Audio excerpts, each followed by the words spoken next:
All right, Irene, welcome to the Man Talk Show. How are you doing today? I'm good, Connor. I'm doing really well. How are you on Good. this, whatever day it is? This wonderful Tuesday? Tuesday. Yeah, Yeah, it's Tuesday. we're rocking the Tuesday. Well, listen, I wanted to kind of cut through the pop psych nonsense and clarify what regulation actually is, what nervous system regulation actually is, and kind of get more direct into the role that the nervous system plays, what the misconceptions are. And as I was mentioning to you before we hit record, one of the guys in the Alliance actually recommended your work and has found it really, really helpful. And after checking out some of your content, I thought that it would be great for us to dive in. So, Yeah. people hear nervous system regulation everywhere now. It's like it seems to be regurgitated through the echo chambers of the therapeutic industrial complex of Instagram and TikTok. But most still don't have a clue of what the hell it actually is or what it means. So why don't we just start with that? What is nervous system regulation? And maybe you can sort of define some of the myths and misconceptions. So the best way for me to start that, Connor, is to, if I can, define what the nervous system is. Is that a cool way to start? So you're right. I mean, I've been doing this work since 2004, and I've been studying and working with humans since 1997. And the nervous system is now being thrown out, kind of like mind body was a while ago. And we have to understand that there's more than one nervous system. It's not this one thing. There's many. And so I like to do a simple anatomy lesson usually when I start these talks. And we've got essentially a central nervous system and a peripheral nervous system. And when I talk, just FYI, I use my hands. So get ready for some gestures. And I like to point to my body parts. That's the best part. Right? We'll label the parts that you're pointing to just in case there's some people. But you'd be surprised. Like the majority of people either watch now on YouTube or watch on Spotify because we upload the video. Okay. So you'll be surprised. Most people they'll watch your cheerleading. Perfect. And you can mime with me too, like Simon says. So we've got a central nervous system and a peripheral nervous system. Central just means center, which is the brain and the spinal cord. Real simple. Then we have the peripheral, which means, peripheral vision, which most people know. It's what's out to the side. And that's all the nerves that come out of the brain and out of the spinal cord. You can find a picture of this instantly on the internet. Everyone knows the vagus nerve. That's the other one that's getting thrown around like a baseball these days. And the vagus nerve is a cranial nerve. It's one of the cranial nerves that comes out of the brain, but there's a lot of other nerves that come out of the brain. And then there's the nerves that come out of the spinal cord. And these nerves are diverse. You just picked up your jug of water there, you did that. Yep. You did that with your nervous system, but specifically the peripheral nervous system is activating things that you don't have to think about. You're reaching, you're using your muscles, you're sensing it's not a hot boiling thing of water. So there's this sensory motor connection going on. Now you just swallowed that water and it's probably trickling through your, we call it the esophagus or the food pipe into your stomach, right? And you don't have to think about that. It's just going to keep going. And if you need the hydration, your kidneys and your bowel essentially is going to do what it has to do to either excrete that water, that excess, or suck it in and then give it to your cells for hydration. You don't have to think about that. That is all occurring because of the peripheral nervous system, specifically the autonomic nervous system. Same with food. If it gets really, cold in here, I might start to shiver, probably not right now, but I might feel it. Or if it was like August in my office and I've got lots of sun, I would start sweating, right? That is the autonomic nervous system cooling me. So the autonomic nervous system is under or branches out from the peripheral, and it does all these basic needs, right? I'll give another one. I don't know if you're home alone right now, but if someone were to knock on your door and you weren't expecting it, you would maybe, what would you do? Tell me, Connor. If somebody knocked at my door and I wasn't expecting it? Yeah. What would be your first reaction? Maybe a little surprise. So yeah, and you might look, right? Or if you hear a crash outside, you might orient. That's also your autonomic nervous system. But it's bringing in the movements of the muscles, you're hearing, you're sensing, but then you're also judging, oh, that's just the neighbor's dog, doing that thing it does every day at 3:00, right? Because the owners are home. And so you go, oh, that's fine. If I use a fancy word, your neuroception, your perception of danger or safety is like, that's cool. But if you hear something that's not familiar, you actually might say, hey, Irene, I got to go check this out. So you're assessing danger. All of that stuff is occurring in our system as a result of this blending of our central nervous system, peripheral nervous system, and the autonomic nervous system. Now, the thing that regulation, where this comes in, and this is a long story, so I'm not going to go into all the pieces because we'll probably talk about this. When we're born, we do not have a fully functioning autonomic nervous system.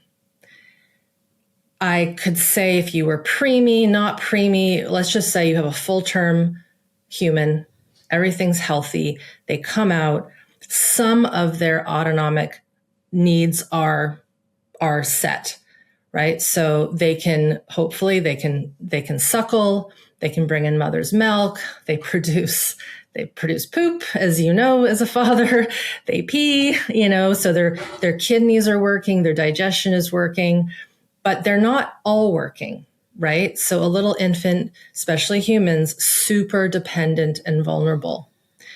They can't get up and run, they can't fight, right? But they can shut down.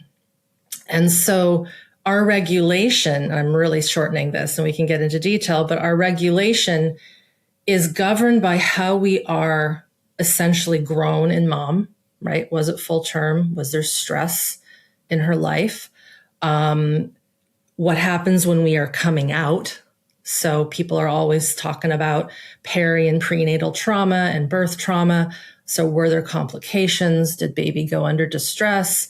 And then what's occurring like right after that little one comes out? Or did that little one come out of C-section? And that's a whole other environment because you have a very unnatural medicalized birth. So those are some pieces. And then, of course, let's say baby comes out, how that baby connects with primary caregiver, usually its mother, determines whether or not you as a human get a good start at what we would call securely attaching, throwing out all the words. And then once that happens, and let's just say in a perfect situation, baby is attuned to, baby is held when they need to be held, fed when they're hungry, soothed when they need to be soothed, when they want to play and be fun, or like they're like, oh, they're engaged with every little drop of attunement, secure attachment, and connection that helps that baby's needs be met and it soothes them. This is what we would call they're learning self-regulation through co-regulation. You got to do that for like 3 years at a minimum, really more like 5. And as you know, I don't know how old your kids are, but you keep teaching and you keep protecting and you keep engaging and playing and there's routine. But those first 3 years of life are kind of like the golden years of creating this secure attachment, this co-regulation. And then to get to your original question, what is nervous system regulation? In that context, if we leave trauma and accidents out, you're building solid autonomic nervous system regulation so that human can understand how to be with their discomforts, feel them, and then come out of them. So I'll stop there. I'll add too, like, again, when you have an infant, you can't just have them there laying in a crib. Like they need to move, they need to learn how to crawl. Eventually they learn how to crouch and walk. They learn motor skills, right? So they're using their peripheral nervous system.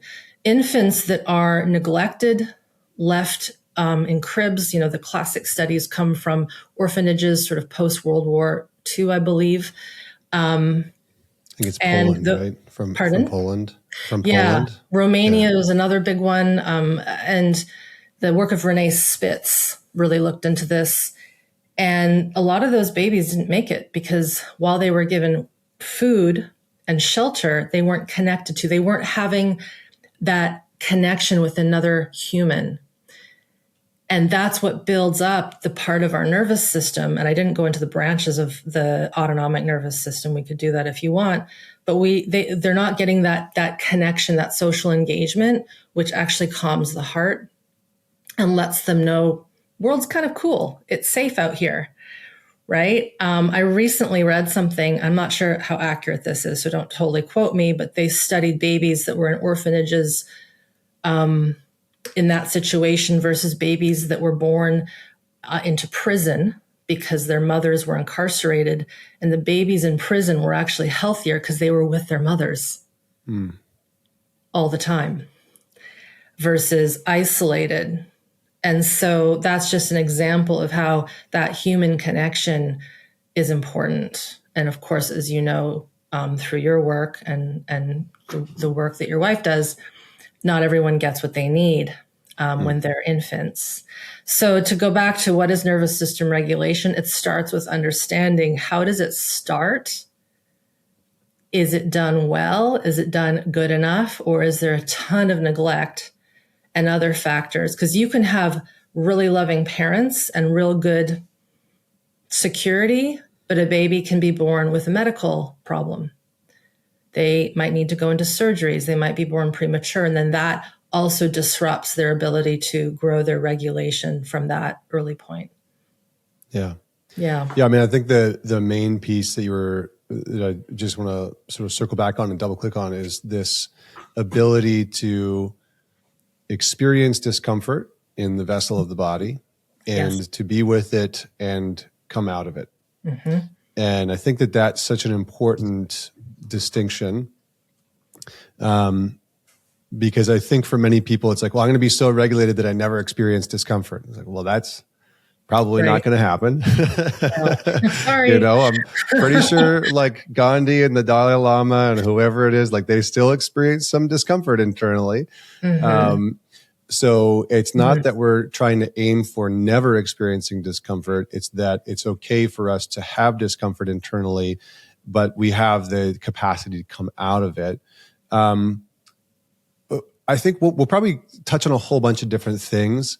I want to try because this conversation can get very medical. It can get very sort of pathologized, but I want to try and make this sort of practical and tactical for the individual to understand. And I think already what you've done is amazing.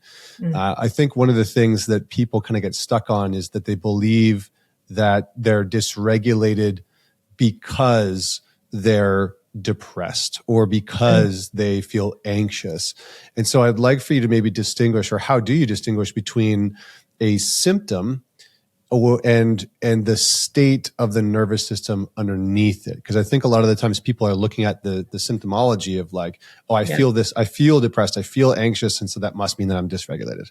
Can you just speak to that? I will. And what I'll do is I'll piggyback on something that you just said a moment or two ago, is that how shall I set this up? I'm going to start with an analogy. Okay, this is in some of my videos, but it's really important. So when I was in private practice, and I'm not, but I work online with folks, you'll have people that come in and they have, let's say, been in a car accident. It's like a classic motor vehicle accident, or add in broken leg, ski accident, big life event that was really scary. And they're there because they don't know why they're still not okay. Even though they didn't have, a life-threatening thing. It was just a bit of a shakeup. And I often say, let's consider person A and person B. So person A gets into a minor fender bender, which many of us maybe have had. It's a little bit of a shake. It's a nuisance, but you're not hurt. Your car's not hurt. And you walk away a little ticked because you got to do the insurance thing regardless of, all the things. but you're fine. Like you sleep fine that night. You have no trouble getting in your car the next day. It literally is like out of your memory. Person B has that little fender bender, exactly the same, and they're a mess. They can't sleep that night. They're shaking. They can't stop thinking about it. They have dreams about it. They start flinching. They start to have a gut that goes a bit funny. They start to have pain that doesn't make any sense. I worked with people like this, Connor. And you go, well, this doesn't add up. This tiny little accident doesn't add up. What's happening with that person B is there's a very high probability, I'm going to say 100%, that they had a nervous system that was already dysregulated, but they didn't know it. And they didn't know it because typically society doesn't showcase when we have these little, you mentioned symptoms and signs, like, oh yeah, I just have this skin rash, or yeah, I always have diarrhea, or, I can't seem to sleep at night, or I'm waking up in cold sweats for no reason. So person B most likely had this dysregulation to begin with. And it goes back to the baby piece I was talking about. When I start to talk to those people, and sadly, a lot of the times their work, their therapy doesn't continue, usually out of monetary inability. Because when someone has had insecure attachment, maybe some kind of trauma growing up, that is not something you fix in 12 sessions. That takes, and this is going to sound scary to some, but it's true, but don't be scared. It can take years. It took my husband 7 years to finally feel safe with me. Even though I wasn't a threat, it was his upbringing with violence and abuse and emotional stuff that we don't have to get into. He knew I was safe, but there was that autonomic nervous system, like that defense, like I mentioned, the thing at your door. Imagine that in a person's body, but they don't even know they're doing that because it's so repressed because they've had to.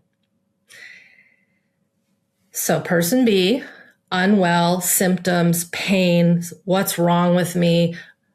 We then have to look at that and go, okay, your system was actually dysregulated before. You had no, what we would call window of tolerance, actually. You were living in what's called a false or a faux window of tolerance, which was a term coined by one of my teachers. And so you've just been hanging on. And then this was the straw that broke the camel's back. I've met people who have had mold exposure, and this occurs in their system. I've met people who have had their job, money, when there's been financial crisis, that can be it. Death, losing a pet that you love so much, because what that shows, and nothing wrong with pets, but if we're so dependent on an animal for our safety, that shows that we don't have actual safety at the cellular level because of the early trauma. And then we have this car accident or something else, and it like explodes our system.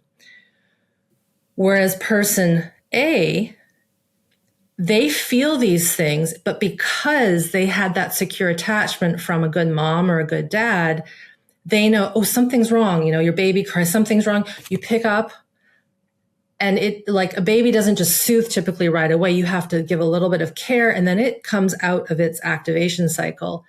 When you get that learning early on, that transfers and that strengthens what we call the autonomic nervous system, specifically the ventral branch of the parasympathetic nervous system. But it also, when that strengthens, we also are good at going into rest digest. And then that recovers the tissue. And so we don't get that chronic illness as person A, whereas person B, they actually didn't have it. It's like their wires were kind of tattered to begin with. And then they have this event, and it's like they can't keep up. Now, one thing I will say, because I know maybe a lot of the people in your group who watch this and listen are healthy. They exercise, they do sauna, they have good relationships. Yeah, I have a cold plunge. It's good for some things. They do all the things. They do Tai Chi and breath and eat so well, and they do all the detoxing. And they're like hanging on a bit better because of all these really good healthcare practices. But inevitably what I hear from these folks is like, yeah, something still isn't right. I still have these ruminating thoughts, this anxiety, which really is survival physiology running the show. And so I don't exactly remember what your question was, but I wanted to give that context where our ability to handle stress that comes at us, let's say as an adult or as an older teenager, young adult, is very much dependent on what the heck happened to us when we were young. And were we taught also adversity? Like right now, there's a situation, and I'm sure you know this as a dad, where a lot of kids are being given too much leniency, and they're not being given important discipline and right from wrong and what we might call chores. I don't love that word, but it's like they're not being tested to feel a little discomfort, right? But can that discomfort happen in connection? Mm-hmm. So that's another layer that I wanted to put down, because this is the depth, I think, in the detail that often doesn't get talked about when people throw out the term nervous system. Your nervous system is either regulated or it's not. And if it's not regulated and you're throwing on techniques to control the activation or the shutdown or the dissociation, those are good. Like I always say to my clients, Connor, if you need to take a deep breath and have a cold plunge and meditate so that you don't hit your kids, do that. But the question is, can you feel the activation that your kids are offering you, probably because of your own childhood trauma that hasn't been resolved? Have it come through, feel the energy, feel the anger or the whatever it might be, and still connect with them and drop into a more embodied, we could say calm state. But when we have regulation, it doesn't mean we don't feel intensity. It's how we're integrating that intensity. And I think a lot of folks are feeling intensity and they're finding ways to cope and manage, but they're actually not integrating that and metabolizing it. Does that make sense? Makes total sense. Okay, yeah. I mean, the way that I've kind of learned this is through my mentor, Dewey. He specializes in Gestalt therapy and developmental psychology and attachment. He's created his own attachment system and model. And I remember sort of hearing it, and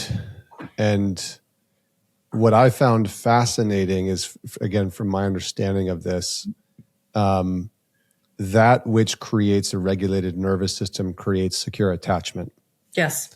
Like the behavioral patterns. And he puts it in a very simple way, which is like, in order to create secure attachment, you have to go through a hard time in relationship with somebody and come out the other side okay. You got it. And when you're little, that hard time is like, you're hungry. Mm-hmm. You shit yourself, you know, you want some movement, you want to be bounced, you want to be burped. Like it's that type of stuff. But then as you grow up, the what you need just becomes different. Right. And so, but when you have a need, that becomes a hard time, and expressing that need becomes a hard time. And so I think that's the very interesting thing. And so the attachment, insecurities and dysregulated systems from the men that I've worked with always go hand in hand. You know, the guys that have disorganized attachment or any type of insecure attachment, whether it's avoided or anxious or whatever, you know, the pathology is, underneath that is always a very dysregulated nervous system that never got to really adjust. And then there's just variants of the symptomology externally that gets expressed, right? Because some men will learn, I need to shut down and pull away, aka avoidant. And other men or people, because this is not just guys, but you know, other guys will learn, oh, I need to frantically try and figure out what it is that you need and make sure that you're okay. And you know, and so that's the variant. But I do think that what you're saying is really important, that there's needing to go through some type of hardship with somebody else. So it's not that we need to avoid those intense emotions with the kids, with the partner, with whoever. It's that we need to be able to integrate them differently, maybe vocalize them, talk about them, et cetera. So can you maybe just go into that a little bit deeper? Like what, for the average man that's listening to this and he's hearing us and he's saying, yeah, am dysregulated. Mhm. I'm angry. I'm withdrawn. I'm shut down. I stonewall. Where does he start? Because I like the notion of, it's not that you're dysregulated in that moment. It's that your underlying system is just Physiology. Yeah. dysregulated. And then you have these sort of tools that support you in the moment, which is great. How does he begin to shift that nervous system to build those pathways to actually become more regulated on a regular basis? So I've changed the way I answer this over the last few years. So this is good that we're practicing this now. I used to say, you got to start with education. And that's kind of what we're like, just tip of the iceberg with what we're talking about today. And that's fine because there's a lot to it. But so I used to say, first, you really need to learn about this stuff at a fairly deep level. But now what I'm saying, Connor, is you need to want to do the work at this deep level. And it's not always easy. And I don't say that to discourage. I say that to say, like, this is a level of work that humanity hasn't really done yet until like the last decade. And that's just the truth. We think that this somatic trauma healing work has been around for a while. And if we compare it to, say, the history of, I always like to say, general surgery, like medicine, we're like in the Stone Ages. And we're competing against, that theory doesn't make sense. This theory makes sense. But that doesn't because of this. And we're like laying the foundations right now of what this work even means. But I like to make it even simpler. So let's just say you've got someone here, like you said, they know they've got dysregulation. Oddly, when I do my work with folks, even though I know about all the attachment styles, we don't even talk about that stuff. And the reason why, it's not that I don't believe that that's a thing. It can confuse a person into overthinking, okay, how am I I'm sure there's some funny memes out there that describe, like, oh, the anxious ambivalent person with the disorganized person with the person who's secure, and it's like a party, right? Yeah. But the thing that you said something a second ago about feeling the symptoms, I'm going to go back to the baby. I always go back to the baby. Their cries and their emotions, especially in the first year, 2 years of life, are not emotional in nature. It's physiological distress or coolness. Like, I'm chill, I'm just sitting here feeling good. And then all of a sudden, that gas comes up or that burp comes up or the diaper is wet, and then it's right. It's not, okay, I think I'm going to be emotional now and tell mama or dad that I'm feeling unwell. It's just complete distress. So let's just take that little one who maybe didn't have the right connection. And I'm also going to add, Connor, some people will go, oh, I didn't have any trauma. I know my parents didn't beat me. I wasn't raped. And that's true. There are, believe it or not, people who were not abused that way. However, if the mom or the dad still has their own dysregulation and they pick you up with a shaky hand, have you ever like hugged someone and you feel they're like anxious? All the time. Or yeah, I lead. Of course you do. Sorry. It's my teacher coming out. You should see how I start men's weekends. Okay. Yeah, it's like one of the first things that I'll do at a men's weekend is we have this whole like initiation experience for them to come in, but part of it is physical contact. So I can literally feel that man's body. Right. And I can feel like what's happening within him somatically. But yes, absolutely. So you've felt that hug that's nervous. You felt that hug that's like limp, or the handshake. You felt the people who don't want to touch their chest to you. You felt the people that are going to go, you're going to hug them, and then they just do like a forearm handshake. And then you'll also have the people that they hold you and they don't want to let go. Mm-hmm. Right? So that is showcasing a person's physiology. And to unpack that, I would never say to someone when they hug me, oh, by the way, did you notice that you were like a little shaky, right? You're not going to say that. But you notice it, you observe. But that baby, go back to the baby who's feeling the mother with the shaky hands, or the father who's defeated and just has no life in them, they pick up that energy. We're energetic, electric beings. And then that's going to ping, it's the word I use. It's like kind of comes through the system to say, this is life. This is your environment. The baby isn't saying, oh, this must be wrong. That's just what they know. And so you get that over your first year, second year, third year. If mom and dad happen to be there and they have their own issues, the baby will feel that. And then that shows relational dynamic, and again, if there was a lot of violence and a lot of arguing, they feel that. But if there was like none of it, no emotion, stone cold, which was kind of classic post-World War II. I was married to a Brit for 8 years. And that whole stiff British upper lip and come on, son, you can do this. Like everything is fine. That is not good either. So there's a spectrum. So when it comes back to the question, how does a person start? Do they want to go back to these places and spaces? Knowing that you actually can't, like, I'm not a big fan of reparenting. I don't love that term because we're adults, right? Like we are not babies anymore.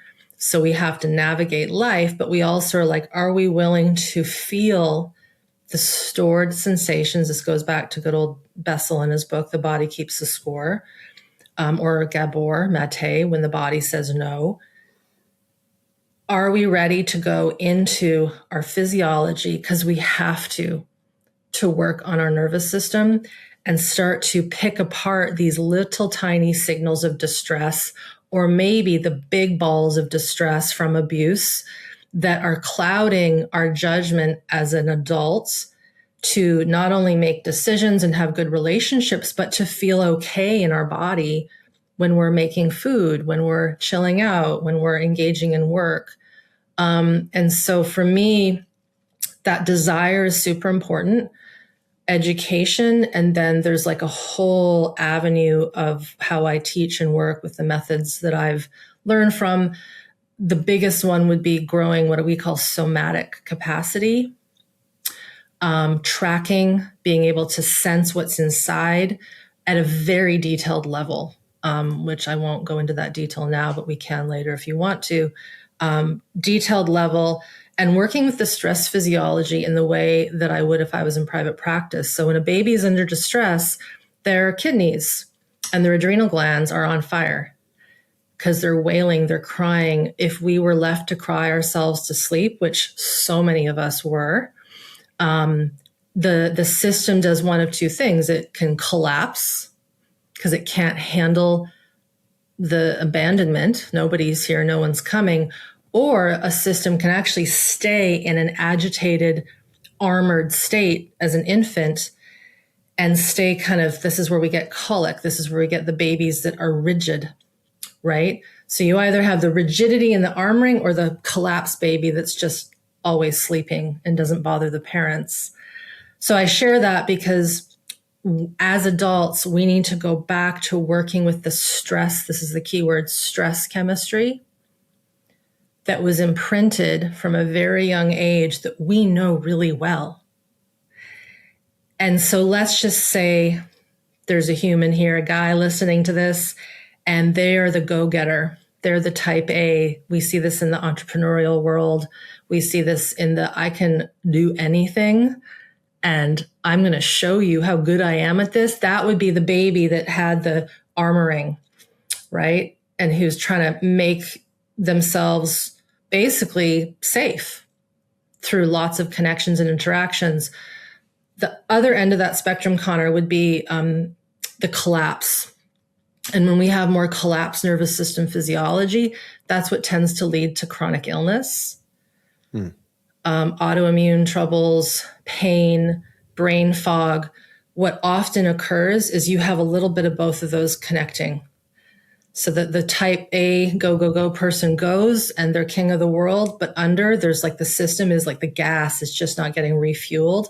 And then eventually the system just goes and then they can't keep going. I mean, again, back to Gabor's book, when the body says no. Do you know his history of how he wrote that book? Not that one specifically, no. It's quick. He was basically head of palliative care at VGH, Vancouver General. And he started, and this was, I think, in the 80s, he saw a trend of all these really quite young people. And by young, I mean, 30, 40, 50, having insane autoimmune neurodegenerative conditions like MS, ALS, rheumatoid arthritis, lupus. And when he looked at their history, they were the people pleasers. They were the people who did everything for everyone else and not themselves. This is very common in a lot of cancer. And he could just see this trend. Lou Gehrig's story is quite prominent for this one. I actually read an account that Ryan Holiday did not too long ago, whom I'm sure you know of. And he talked about the amazingness of Lou Gehrig. And I actually couldn't keep reading this chapter because it just showed how driven he was to the point of essentially degenerating his nervous system because it could not repair and recover, is my sense, and a lot of physical injury. So I've gone on a bit of a tangent there, but these are the pieces where I say this isn't cut and dry. The process of restoring regulation to your nervous system, it works. I've seen it over and over and over again, but you can't go into it like, I'm going to fix this one thing and then go to the next thing. You really have to look at it from this vantage point of early nervous system development. You might not know exactly what happened when you were young, and that's okay. But as an adult, we teach you, or I teach you, how to find those impulses again, to feel the physiological distress, to listen to it, but then to deactivate it or to restore safety. Like, there's also a difference between working with shock trauma and early trauma. They're completely different. And then you have to ask the question, okay, if I have a client who's a 35-year-old male and they have complex PTSD and all these health problems, and then I look at their history and I go, and I ask them, any accidents, any surgeries? Like, oh yeah, I almost died in a motorcycle accident when I was 20. And I had like 2 broken bones and all these things. And I'm like, ah. And if I watch them talk about that and they start to kind of quiver or shut down or go a little glassy-eyed, then I go, okay, that shock trauma is such a big boulder of stress in their system. Until we get that out, we cannot work at restoring the base level regulation that maybe didn't occur when they were an infant. And then this is where the person has to be interested in really learning about themselves at this physiological level. It's impossible to know all of the things that occurred to us that could have put us into a bit of survival stress. But typically the big ones are there. And sometimes we have to work with them. And then sometimes people, Connor, don't have the capacity to work on that big boulder. And so we have to know, okay, that we're just going to put that boulder to the side and we're going to work on some of this attachment stuff and some of this basic capacity building stuff, hoping that that boulder can just stay over there for a while. Because sometimes what happens is people try to get these things out with catharsis. We know this through retreats where people hit things and scream and it might feel good, but if the system didn't have enough, I'm using my hands here to depict resiliency and vibrancy, you can actually fracture not just the physiology, but as you might know, the psyche. This is where we have splits in personalities, where we're doing something that's inherently good. We're in a group, we're doing these things, we're feeling good, but then the group tribal effect, it's like, I got to push through this, but my body's saying no, but I want to do this. My body's saying no. And then we do it. And then it's like kind of game over. And then a person can get pretty harmed by trying to get that boulder out if that shell, if that body physiology isn't ready for it. Mm-hmm. So I'll stop talking for a moment. No, it's great. I mean, I've had so many men come into my work, our work, having done exactly that. Okay. Push themselves, whether it's within work or within their life beyond what their system is capable of handling, mm-hmm. or they've gone to a retreat or some type of process or done some type of psychedelic, and their system just wasn't able to hold the intensity of the energetic charge that came up. Yes. And it does something inside of them. And it's funny because I just started working with a client who's very, very, very well known, and that has been exactly what's been happening, is that he went through some stuff that basically pushed his system beyond its limits and brought up all of the stuff that happened in his childhood. And, what's happening now is just a mirror for what happened in his childhood within his nervous system. And it's just been, it is interesting that high performing men seem to, and I'm focusing on men because I'm sure it's women as well, but high performing men really seem to approach healing in the same way that they approach success and business. And I know I fell prey to this in the beginning, right? It's like optimize, push, override, and that kind of can backfire, Absolutely. And so and this is something that I actually would love for you to speak to this, because I see this all the time, regardless of how financially successful a man is that when a man starts to do the work, we seem to have this like switch that flips inside of us. And it's like, okay, let me consume every piece of content known to man. Let me read all the books. Let me do all the courses. I'm going to go at this in a sort of ferocious way. And I think it can be very frustrating for a lot of men. They can also overwhelm their systems. But what would you say for the guy that does that and that knows that he does that? What are some alternatives to trying to do everything under the sun all at once?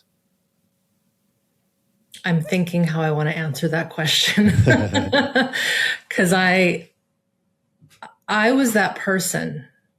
So I understand this really well. There's something in the rubric right now of the nervous system somatic healing space called functional freeze. Have you heard this term? Functional freeze? I haven't, no.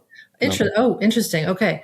So I think it's kind of more in the women's space, but it's being defined absolutely wrong. So functional freeze is what you've just mentioned. It's this ability to keep going and consuming and being perfect. And for women, it would be 3 kids, a house, a job, on all the committees, baking cookies until 2 a.m, and then making the Halloween costume at 6 a.m., right? So that everything looks perfect. And that human actually never feels tired. Like they just keep going. They might be really fit.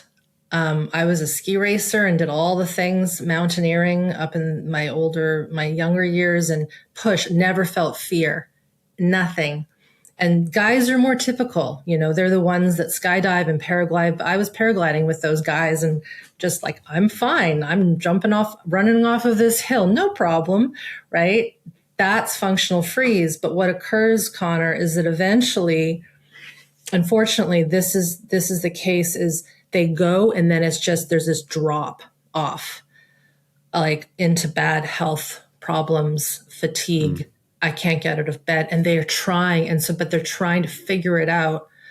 A common thing that I've also seen, and I've kind of scrutinized people in the public eye that I see, where I'm like, that's why they need to know everything. So when we've had any type of abuse, where we're not cared for, not necessarily, again, physically abused, but like people aren't listening to us. They're not seeing us. They're not noticing us.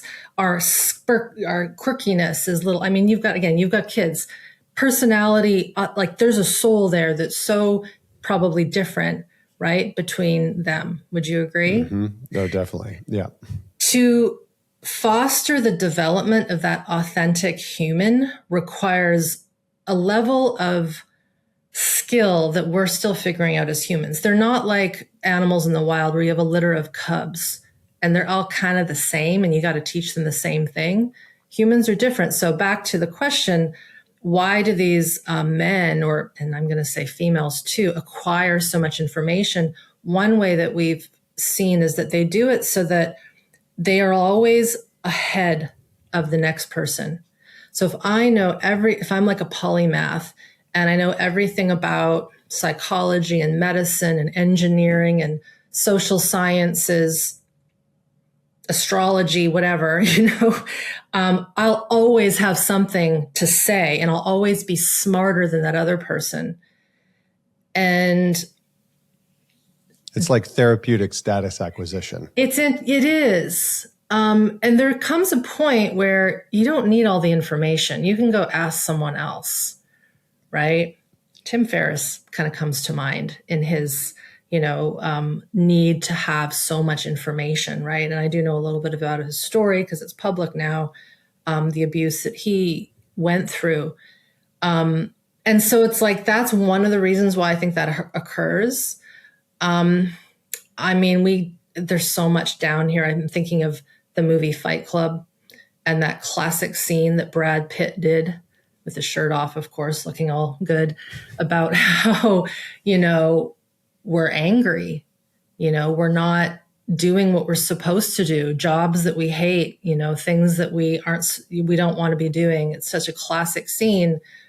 And so that can fuel us to like really be driven to hunt, but it's not hunting. I think it's cool that a lot of people are getting back into hunting and archery and being with the land and knowing how to do more, we would classically call it husbandry work, right? Like that sort of stuff that is in our genetics. I'm very much someone that believes that there is a role.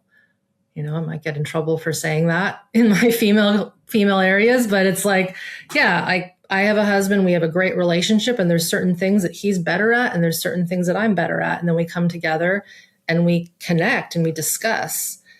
But when someone is kind of trying to do it all, again, I speak more from the female point of view, that burns you out, but the men get burned out just as much.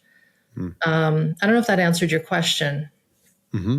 Okay. Yeah, I think one of the things, well, let's just shift because I do want to, at the sort of towards the tail end of this, start to give more because as men we're tactical, so it's like more of the tactical things. Mm-hmm. And I do know that a lot of this is like developing more inner awareness, more interoception of like what's actually happening inside of you, which is a skill, which I think is good for a lot of men because there is a certain level of mastery that I think most men desire and want. Mm-hmm. And this is something that I've noticed within the alliance of the community that we have, is that we really move away from pathology. It's like, we're not going to, this is not about pathology. This is about giving you tactical, tangible tools that can actually help you understand what's happening inside of you more effectively so that you can start to move the needle. But let's just define a little bit more. What is a nervous system that never really learned safety in childhood look like in an adulthood, in an adult life? That was my husband. So I'm allowed to speak about him for case of reference. So a nervous system as an adult that didn't have that safety, one of the common ones is, how people say introvert, extrovert, that theory. I don't love it, but one of them is kind of being a recluse, hiding, but that doesn't mean that you're not engaged with things. So like my man was really into reading. Like, and this is actually something that's come out a little bit more, is people will say, oh, that's why I was always in my room with a book. It was safe. I'm going to just spout out some things that I've heard through him and clients. I always did my homework at midnight. I was a night owl because when it was night, everyone was asleep. So there was no threat that I would be screamed at or I would have to change myself. My husband talks about being raised. He was raised with divorced parents. So one house was one way and one house was another way. And the moment he heard the garage door open after school meant that his dad was coming home. And as soon as he heard that garage door, his relaxation of being at home by himself out the window. So he was in fear. He was afraid of other people, and it started with his father. And then dad comes home, and what do I have to do with this person to stay safe today? And then I go to school, and what do I have to do so that I don't get in trouble? Because if I get in trouble, you know what's going to happen. The teacher calls the parent, and then I get a spanking, or I get beaten, or I get shouted at night. And so one of the common things is we will change ourselves depending on who we're with. But the thing that's so tricky is that if you haven't unpacked this, you don't even know you're doing it. You just don't. But what you realize, this is why I can't go out into public spaces for very long, because as soon as there's more than 4 people, I can't keep tabs on all the ways I have to change myself when I turn to talk to that person at the bar versus the restaurant versus the restroom. So you become exhausted. And what tends to happen with that, Connor, and this is just more a generalization, a lot of people will just start disconnecting from their body. So they'll live in their head, and then it makes sense to be very intellectual about everything, right? And so a person can start to go gung-ho with working on their physiology by over-scrutinizing everything that's occurring, also over-scrutinizing their thoughts. As we know, when we've had this kind of dysregulation, talk therapy can be a wonderful resource, but you got to get into the physiological elements of the somatic system. So that's kind of one overarching one of how we interact with people. And then what can start to happen is we might call it social anxiety. That's kind of what you would classify that as. And then we start interacting. We stop interacting, I should say. We stop going out, or the way we go out is very planned. My husband says when he used to go out into the world, he lived in the woods at a resort, hot springs resort, for like 5 years because it was safe, hippie living, as he called it.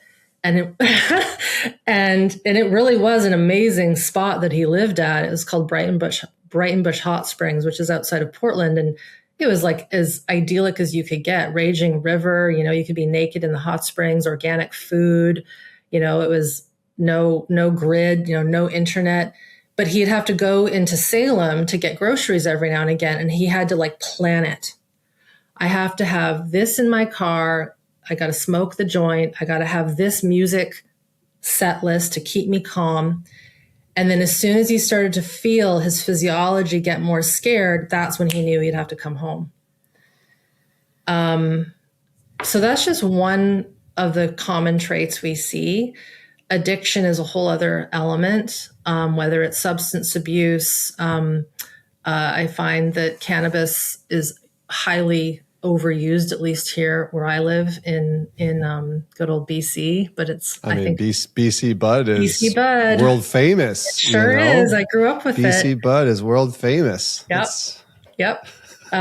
So, that's another thing that is, I'm not someone that says never do anything, but the relationship we have with it is really important. I think for guys, some of the things that I teach, the tactical, are going to sound really strange. So can I name some of them? Yeah, well, let's go into functional regulation and what that actually looks like and what actually works. Yeah. So this is going to sound super odd, but I have an exercise in both of my courses called Follow Your Biological Impulse. And it's just that. It is, can you tell when you have to urinate? I'll be descript. Can you feel when there's pressure in your bowels and you might need to have a bowel movement? Can you sense when your tummy is tight because you're nervous? Are you holding in your perineum? Are you clenching your jaw? These biological elements are what, again, the baby, I always go back to the baby. We keep it really simple because all of us had to do this when we were babies. And if we didn't have that right relationship with our caregiver, when they go to touch to change us, to clean us, and that touch is not with care and connection, that whole area is going to be imprinted with fear or harshness. Like, this is how far back I go with my students. And it's like, can you be gentle with yourself? Can you sense the pressure and stop working for 2 minutes to go and relieve yourself? Granted, of course, that it's safe to do so. Right? This is where animals are super different. Anyone that's been to a cow pasture knows, like, when cattle have to go, they just go, right? Yeah. So because of human domestication, we're so far from being out in the plains, and we have to go and we just go, right? So that is one of the basic biological things. And here's how this connects to the nervous system.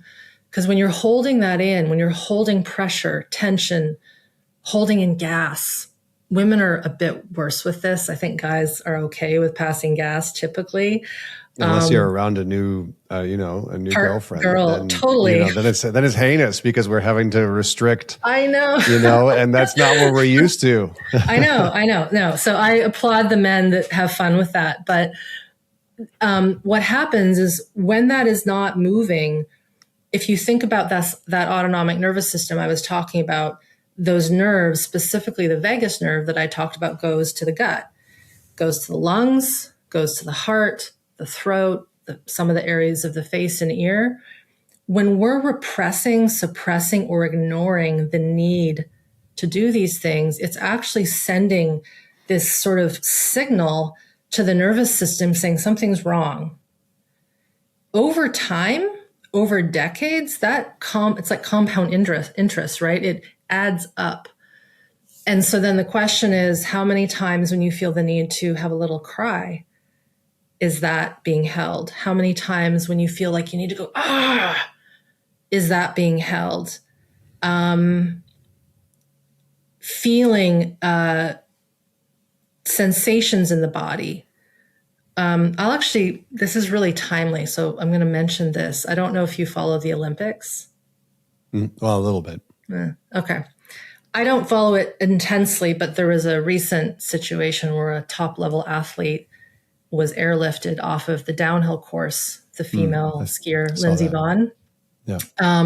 As a former very amateur ski racer in my high school years, I understand what it is to push and be injured and keep going. But then the universe has this weird way, and I don't know if you've ever had this happen, of dropping you another problem or another accident that is the same but worse. So when I heard she was skiing without an ACL, like, okay, power to her, and I asked one of my friends who works with the ski teams, you think that's a good idea? He's like, oh, it happens. People race without ACLs. I have tried to ski without an ACL and I got worse. Like, I re-injured myself. I'm like, okay, we'll see what happens. And then what happened was she crashed and she severely broke her tibia, and she's off. Like, she'll never ski race again.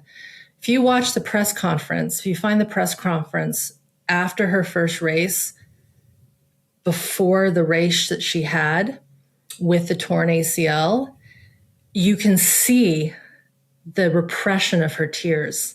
And she even says, I'm not going to cry. Like, she was so stoic. And I saw that. And as soon as I saw that, Connor, and I'm not like perfect in my psychic prediction, but I'm like, that girl is holding so much tension in her eyes, in her mouth, in her throat, in her heart. She's probably devastated that she just tore her ACL. That's devastating for a ski racer. And then to have to be pretty in front of the press and say, I got this. And then everyone, this is important for people who are in the public eye, everyone is like, you've got this, you're resilient. And I'm like, I get it. But like, that poor girl is suffering. She doesn't want to show it.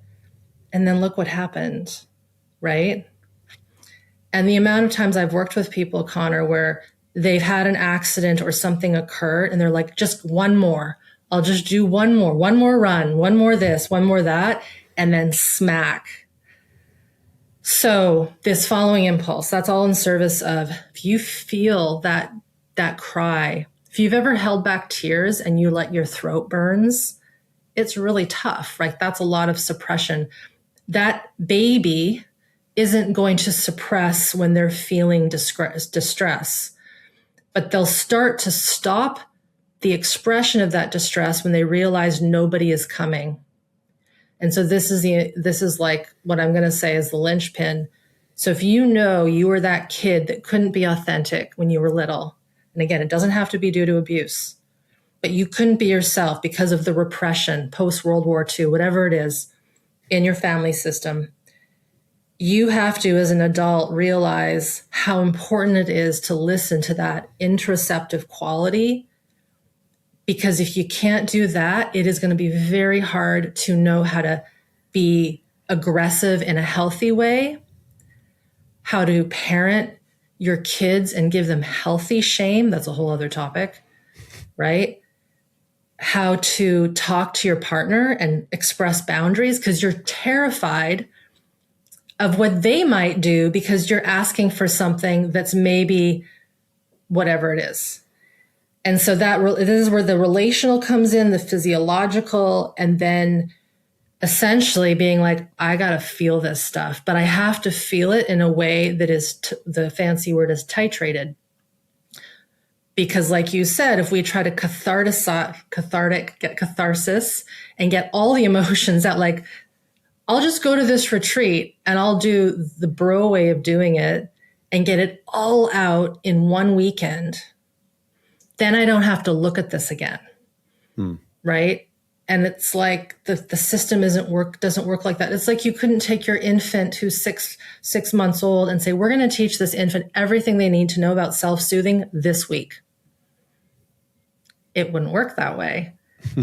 And so this ability to follow biological impulse is like one tiny portion of how we start to do this. And then learning little things. If I go back to my, say, husband, when I met him, he had a very strong, I can't mimic it, Connor, but a defensive orienting response with his eyes, where he would be sitting stone cold at the dinner table. We're eating, not in a like threatening way.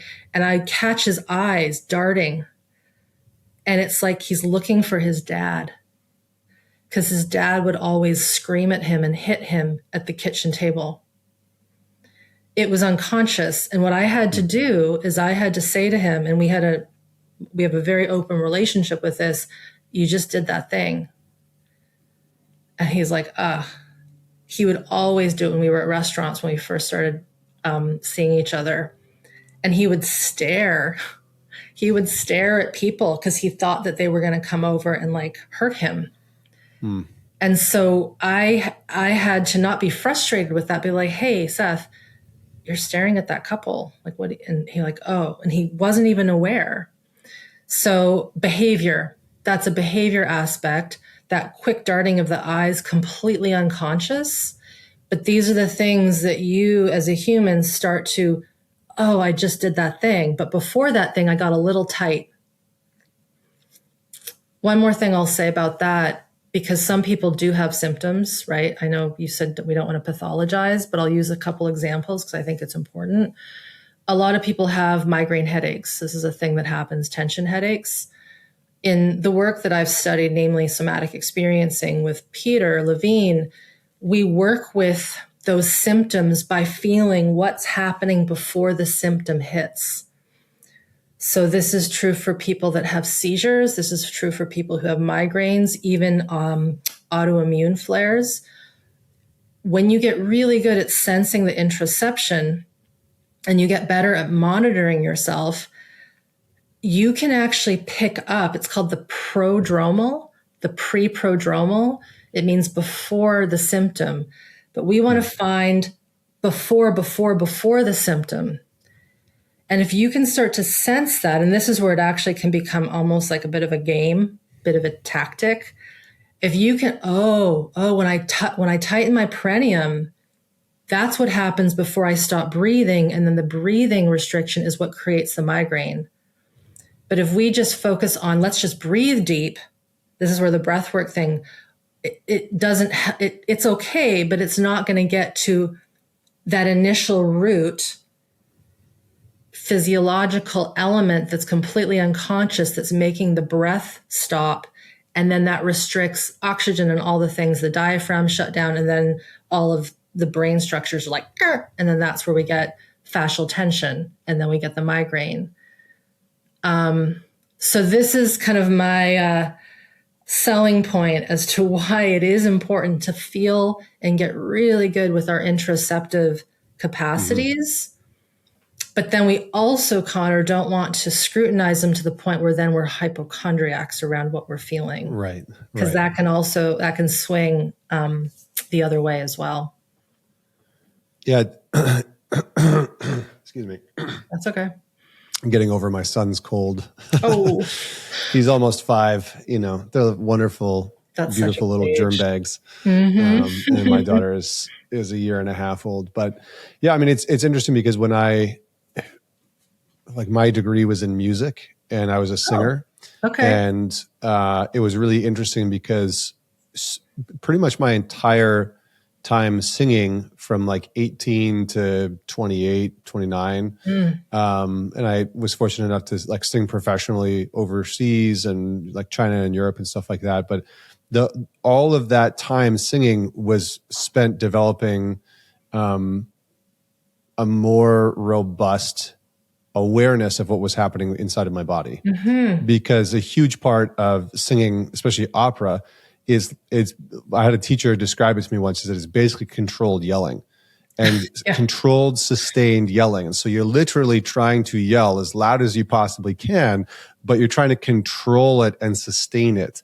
And when I started singing, I had so much tension from working construction and playing hockey and bar fights and smoking and drinking and partying. And so, and I had no body awareness. I had zero body awareness outside of I'm hungry, I'm horny. Like that was the spectrum, Most people and are like so, that. But then I spent 4 years more than that. I spent, probably about 6 to 8 years really training. And then a couple more years just performing. And all of that, I remember just systematically learning like where's tension in the body.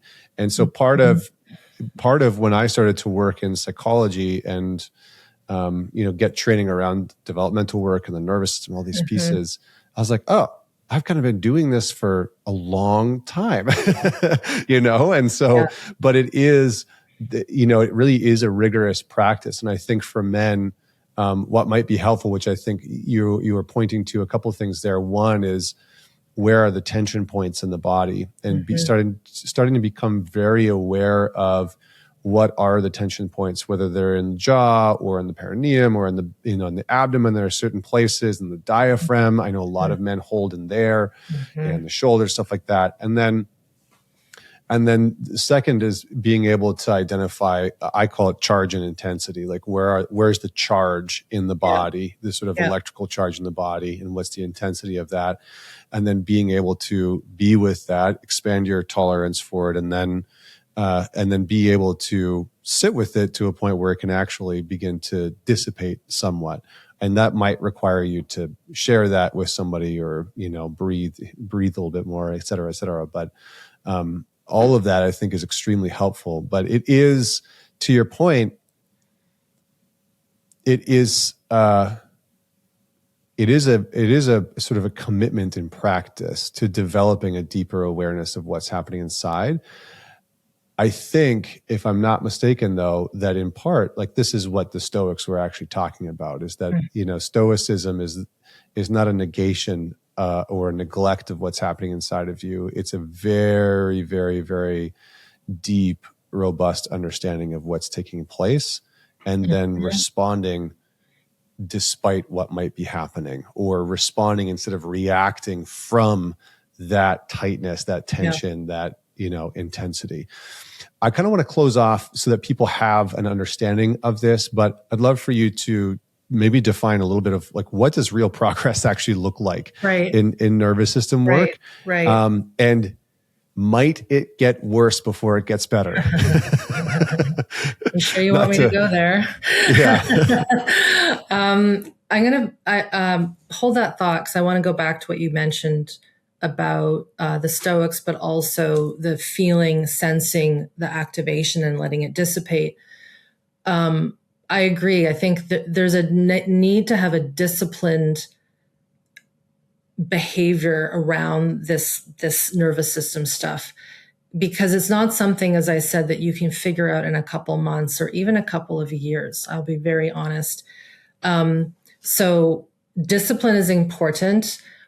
I often say it is important to be a scholar of your nervous system. Like the students I've worked with who have healed immense traumas, complex PTSD, autoimmune issues, all this stuff, like they are studious with at least reading and going through my stuff in the way I've presented it. They're forever students. They are always looking at things with a beginner's mind. But the one thing that has kind of been forgotten, and I don't think it's on purpose, but in the sort of nervous system influencer world, which I will name as usually those who are not properly trained, we leave out specific releases that might have to occur as a result of, say, a traumatic event. So I'm just going to name it because this gets forgotten. So for example, if one had a car accident, let's just say, we'll use that example, and they needed to turn the steering wheel quick, but they couldn't because doing that would have made it more dangerous. There is a written, it's called procedural memory in the motor nervous system, the sensory nervous system, that wants to complete that movement. It's the same with people who have been attacked. They want to push, they want to kick, they want to scream. Medical procedures where you're held down, even if you want them, there's a part of you when that dentist goes in your mouth, you don't want to be there, right? And so this part of this nervous system healing isn't just being with the impulse, it's part of it. And it isn't just attuning to self and the environment. That is part of it. Sometimes and often we have to specifically work on what we would call completing procedural memories that are stored and trapped, because I've seen people kind of go in circles not getting to that. And they'll do, say, tremoring exercises, which have become very popular. But if that shaking isn't organically coming from within, if it's being imprinted or put upon the person to shake, you're not actually going to get rid of. You're not going to release the core trauma that was attached to a specific event. And that's something that I think is really important for me to mention, because what comes out, Connor, and everyone here, isn't textbook. It's not just this like perfect shaking. You know, people are doing Qigong exercises, shaking. That's great. Lots of my friends teach Qigong and martial arts, do those practices, but you have to work at finding the actual organic release that's unique to your system and what occurred to you throughout your life. So I wanted to make sure I put that out there. Yeah, I found that there's like a trauma resolution that's waiting to happen. Yeah. You know, there's like a resolution from the experience, from the traumatic event. Yeah. And I think sometimes these, like you're saying, the blanket exercises don't actually allow for that resolution to happen. And this is where, you know, I do think that what you're saying is very important, you know, that there is kind of, you can do these blanket exercises and they can be helpful, but there is individual experiences that probably need to be gone through. Typically what occurs is a person feels better because circulation and blood flow has increased, and that's important, right? We need to have that happen. But a person, you know, when it's not resolving, when that tremor keeps happening in the same way. So I've worked with people where they'll come in and their leg will start shaking, and it's like this repetitive, it's like on cue, it starts to happen. And I often will ignore it. It's like, we need to figure out what's the before that is occurring. And typically it has nothing to do with this sort of tremor that might always occur. I forgot what your other question was. I wanted to have that all piece. Good. Yeah. What was the last thing you had asked? All good. What does real progress look like in the nervous system? So as people are doing this work, and again, I think you were talking about the possibility of regression, like, you know, that part happening. Worse. But yeah, if it gets worse before it gets better. But what does real progress look like? So I'll put little pockets of generality. So if somebody has been kind of that even keel, functional freeze, nothing bothers you ever archetype, real progress means that you might actually start to feel anxiety for the first time. You actually might just start to feel a little irritated about what you're doing. You might start snapping at people. You might start not always wanting to people please. And when that starts to unpack, that could bring in shame. It's like, what's wrong with me? Like, I'm like the dude. And now I want to. Yeah. What's happening? I'm not an emotionless robot anymore. Why? And now I'm like checking the locks on my house at night to, like what's going on. So that thing I just said is an example of like, if you're all of a sudden feeling a little afraid, that is probably very early fear that got swallowed because you couldn't show your fear when you were 4 or 5 or in school when you were being bullied or whatever. I'm fine. But inside you're like terrified and want to break down crying. But if you do that, you'll be called, a little wimp or whatever like that. So I often say to people, you might find another thing that I teach people, Connor, is like if you hurt yourself, and by hurt, I don't mean like a massive injury, but let's say you stub your toe on the coffee table, which happens, you're banging your elbow. It hurts. That is a perfect opportunity to practice what I call your own medicine. Feel the hurt. Don't rush, because people will rush and be like, I'm fine, I'm fine, I'm fine. But you stop, you pause, you maybe sit down, you feel the pain, you feel the sting. I would say 9 times out of 10, if someone's never done that and they actually do that, they might break down crying because they've never stopped to feel pain, to feel, I just fucked up. Right? So that's another thing to mention. Other things that start to happen, I have to set this up with a little bit of a visual. It's important. So as I mentioned at the top of our talk, this nervous system goes everywhere. We have many nervous systems: digestion, sleep, temperature regulation, immune system, relation, energy. So if I think of all these things, and there's more than what I just said, but you line them up on a table like little marbles, you're getting better when all those marbles are moving forward a little bit. So, my digestion's a little bit better. I kind of want to like talk to my best friend. I actually feel like talking to my parents, who I used to hate, right? I actually want to go outside and like move my body.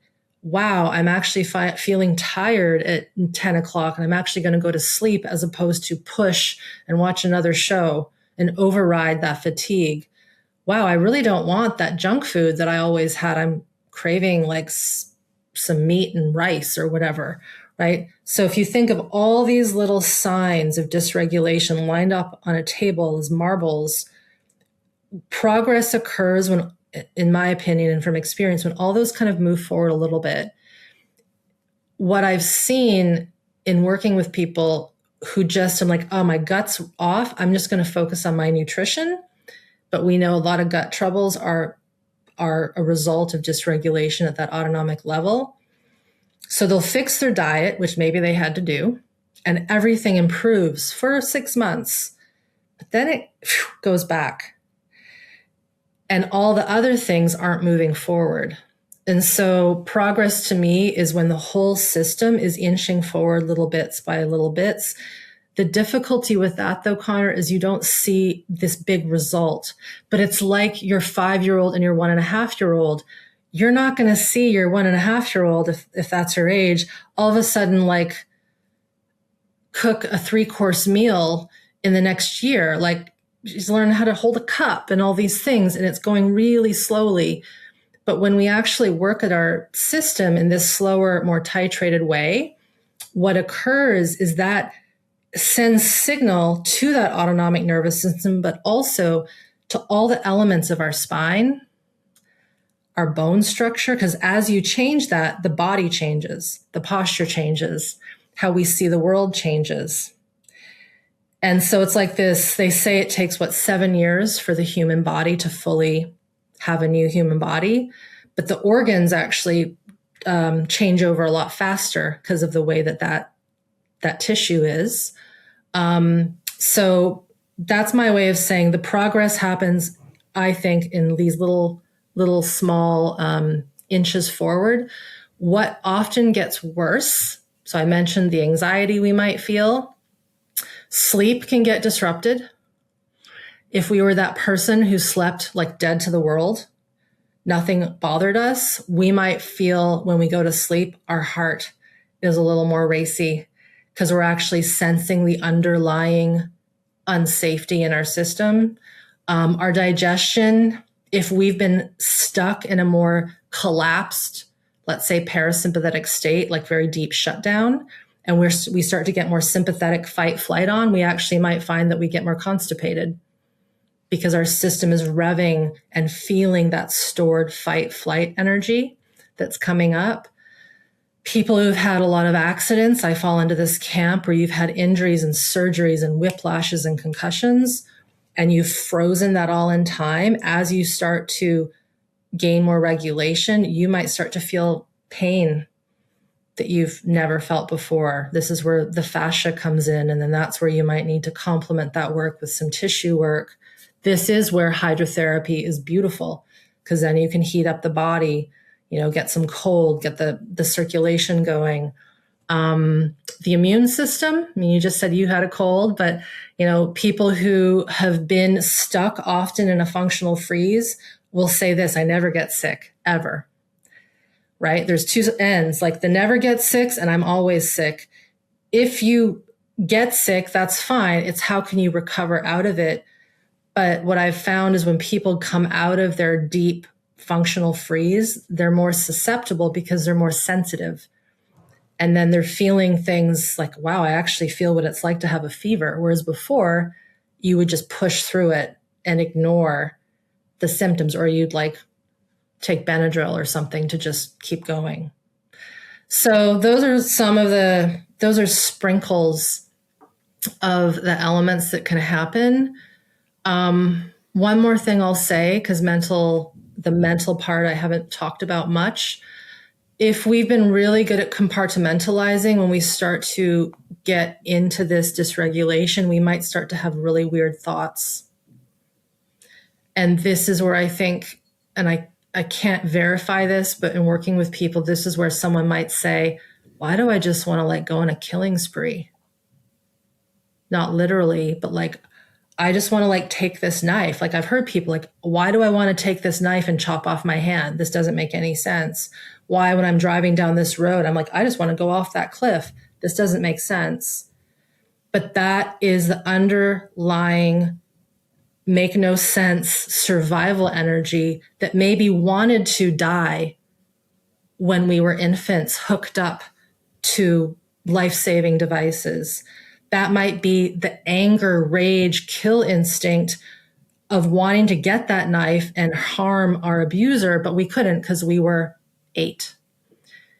And so because of our complex human brain, our mammalian physiology, it's this really complex situation when we start to unpack these survival strategies that are inherently there to protect us.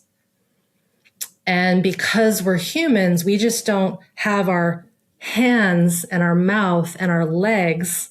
We have all these other devices and things at our fingertips to get out that energy. And sometimes they're not very good. And then, of course, this is where violence occurs. And that's a whole other story as well. Mm-hmm. So I want to say, if you start to have weird thoughts, it doesn't necessarily mean that you're going crazy. And that's where, can you come back to the sensations? Oh, that desire to kill, there's a deep ache in my heart. I'm devastated by the fact that I didn't have that connection when that happened to me when I was young. Right? And when you're really little, you can't make sense of these differentiating factors. But as an adult, you slow it down, you come to the physiology, you connect to where you are, you ask for help, you can start to unpack a lot of these things.